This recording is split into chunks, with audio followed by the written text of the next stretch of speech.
नमस्कार दोस्तों, स्वागत है हमारे YouTube चैनल भक्ति सागर में। दोस्तों, यदि आप हमारे चैनल भक्ति सागर पहली बार देख रहे हैं तो सब्सक्राइब करना नहीं भूले। दोस्तों, जन्माष्टमी के 6 दिन बाद आज भगवान श्री कृष्ण की छठी का पावन पर्व मनाया जा रहा है। कान्हा की छठी पूजा विधि, धार्मिक महत्व और इससे जुड़े सरल उपाय जानने के लिए यह वीडियो पूरा जरूर देखें और कमेंट में जय श्री कृष्णा जरूर लिखें। सनातन परंपरा में किसी भी बच्चे के जन्म लेने के छठे दिन शाम या फिर रात को एक विशेष पूजा करने का विधान है, जिसे छठी पूजा कहते हैं। जन्माष्टमी के बाद आज छठे दिन भगवान श्री कृष्ण की छठी से जुड़ा पावन पर्व मनाया जा रहा है। जन्माष्टमी के पावन पर्व की तरह कान्हा की छठी पूजा का यह पावन पर्व भी बड़े उल्लास के साथ मनाया जाता है। छठी पूजा में नवजात शिशु के लिए मंगल की कामना की जाती है। ऐसे में आज भगवान श्री कृष्ण की पूजा में मंगल गीत गाने और उन्हें तमाम तरह का भोग चढ़ाने का विधान है। आइए कान्हा की छठी पूजा से जुड़े धार्मिक महत्व और पूजा के उपाय के बारे में विस्तार से जानते हैं। सनातन परंपरा के अनुसार किसी भी बच्चे के जन्म लेने के बाद छठे दिन जिस तरह उसे नए कपड़े पहनाए जाते हैं और उसका नामकरण किया जाता है, बिल्कुल वैसे ही आज कान्हा की छठी वाले दिन उन्हें विधि विधान से स्नान कराने के बाद पीले रंग के नए वस्त्र पहनाए जाते हैं और लोग अपनी आस्था के अनुसार उनका नामकरण जैसे कान्हा, कन्हैया, लड्डू गोपाल, मुरली मनोहर आदि नाम रखते हैं। आज अपने लड्डू गोपाल को पहले पंचामृत से स्नान कराएं। इसके बाद शंख में गंगा जल भरकर कान्हा का अभिषेक करें और उन्हें साफ कपड़े से पोंछकर पीले रंग के नए कपड़े पहनाएं। आज जब कान्हा का श्रृंगार करें तो उसमें उनकी प्रिय बांसुरी और मोरपंख चढ़ाना बिल्कुल न भूलें। श्रृंगार के बाद कान्हा को पीले चंदन या केसर का तिलक लगाएं और पीले पुष्प, फल आदि चढ़ाकर धूप दीप दिखाएं। कान्हा के भोग में आज माखन मिश्री के साथ तुलसी दल जरूर चढ़ाएं। पूजा के बाद आप भगवान श्री कृष्ण को उसी नाम से बुलाएं जो आपको बहुत ज्यादा प्रिय हो और पूरे साल उसी नाम को संबोधित करते हुए उनकी पूजा करें। अंत में छठी पूजा का प्रसाद सबको बांटें और स्वयं भी ग्रहण करें। यदि आप इन दिनों आर्थिक संकट से गुजर रहे हैं और बहुत परिश्रम और प्रयास करने के बाद भी पैसों की किल्लत बनी रहती है, तो धन धान्य की कामना को पूरा करने के लिए आज भगवान श्री कृष्ण की पूजा में चांदी की बांसुरी जरूर चढ़ाएं। मान्यता है कि जो व्यक्ति सच्चे मन से भगवान श्री कृष्ण को याद करता है, वे उसे बचाने के लिए बिल्कुल वैसे ही दौड़े चले आते हैं जैसे वे द्रौपदी की लाज बचाने के लिए आए थे। ऐसे में आज सभी संकटों से बचाने वाला कृष्ण मंत्र क्लीं कृष्णाय गोविंदाय गोपीजन वल्लभाय स्वाहा जरूर जपें। बाल गोपाल को धूप दीप और भोग लगाएं। कृष्ण जी की छठी पर माखन मिश्री और खड़ी चावल का भोग जरूर लगाएं। पौराणिक कथा के अनुसार भगवान श्री कृष्ण के परम भक्त कुंभन दास थे। उनका एक बेटा था रघुनंदन। कुंभन दास के पास भगवान श्री कृष्ण का एक चित्र था जिसमें वह बांसुरी बजा रहे थे। कुंभन दास हमेशा उसकी पूजा में ही लीन रहते थे। वह अपने प्रभु को कभी भी कहीं छोड़कर नहीं जाते थे। एक बार कुंभन दास के लिए वृंदावन से भागवत कथा के लिए बुलावा आया।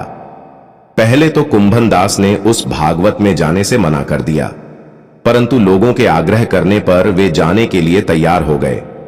उन्होंने सोचा कि पहले वे भगवान श्री कृष्ण की पूजा करेंगे, इसके बाद वह भागवत कथा करके अपने घर वापस लौट आएंगे। इस तरह से उनका पूजा का नियम भी नहीं टूटेगा। कुंभन दास ने अपने पुत्र को समझा दिया कि मैंने भगवान श्री कृष्ण के लिए भोग तैयार कर दिया है, तुम बस ठाकुर जी को भोग लगा देना। इतना कहकर वह वहां से चले गए। कुंभन दास के बेटे ने भोग की थाली ठाकुर जी के सामने रख दी और उनसे विनती की कि वह आए और भोग लगा ले।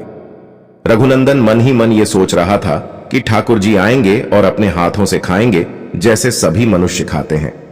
कुंभन दास के बेटे ने कई बार भगवान श्री कृष्ण से आकर खाने के लिए कहा, लेकिन भोजन को उसी प्रकार से देखकर वह निराश हो गया और रोने लगा। उसने रोते रोते भगवान श्री कृष्ण से कहा कि भगवान आकर भोग लगाइए। उसकी पुकार सुनकर ठाकुर जी ने एक बालक का रूप रखा और भोजन करने के लिए बैठ गए, जिसके बाद रघुनंदन के चेहरे पर मुस्कुराहट आ गई। वृंदावन से भागवत करके जब कुंभन दास घर लौटा तो उसने अपने बेटे से प्रसाद के बारे में पूछा। रघुनंदन ने अपने पिता से कहा कि ठाकुर जी ने सारा भोजन खा लिया है। कुंभन दास ने सोचा कि अभी रघुनंदन नादान है, उसने सारा प्रसाद खा लिया होगा और डांट की वजह से झूठ बोल रहा है। अब रोज कुंभन दास भागवत के लिए जाते और शाम तक सारा प्रसाद खत्म हो जाता था। कुंभन दास को लगा कि अब उनका पुत्र कुछ ज्यादा ही झूठ बोलने लगा है, लेकिन उनका पुत्र ऐसा क्यों कर रहा है। कुंभन दास ने एक दिन लड्डू बनाकर थाली में रख दिए और दूर छिपकर देखने लगे।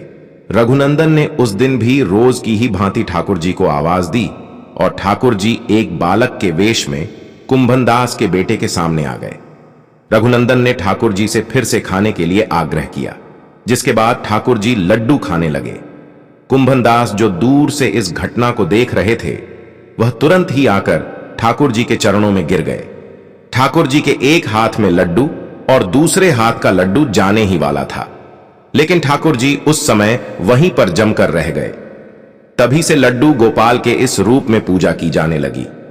छठी के दिन इस कथा का पाठ करने से कन्हैया प्रसन्न होते हैं और श्रद्धालुओं की सारी मनोकामनाएं पूरी करते हैं। आज के दिन खड़ी चावल बनने का नियम है। कहते हैं आज के दिन भोग का विशेष महत्व है। वैसे तो भगवान कृष्ण को माखन सबसे प्रिय है और उन्हें माखन भी चढ़ाया जाता है, लेकिन छठी के दिन करही और चावल का महत्व है। इस दिन लड्डू गोपाल को करही और चावल का भोग लगाना चाहिए। अगर आप कृष्ण छठी मनाने जा रहे हैं तो लड्डू गोपाल को खड़ी चावल का भोग लगाना ना भूलें। धार्मिक मान्यता के अनुसार कृष्ण का जन्म मामा कंस के कारागार में हुआ था और उन्हें वासुदेव ने उन्हें काली अंधियारी रात में नंद और यशोदा के घर छोड़ दिया था। कंस को जब इसकी जानकारी हुई तो राक्षसी पूतना को कान्हा को मारने का आदेश दिया था। गोकुल में जितने भी 6 दिन के बच्चे हैं उन्हें मारने के लिए, लेकिन कृष्ण ने 6 दिन में ही पूतना का वध कर दिया था। उसके बाद मां यशोदा ने कान्हा की छठी मनाई थी। प्रिय दर्शकों, आपको यह वीडियो अच्छी लगी तो हमारे चैनल भक्ति सागर को लाइक, शेयर और सब्सक्राइब जरूर करें, ताकि हमारे चैनल भक्ति सागर के माध्यम से आपको ज्ञानवर्धक जानकारी मिल सके। धन्यवाद।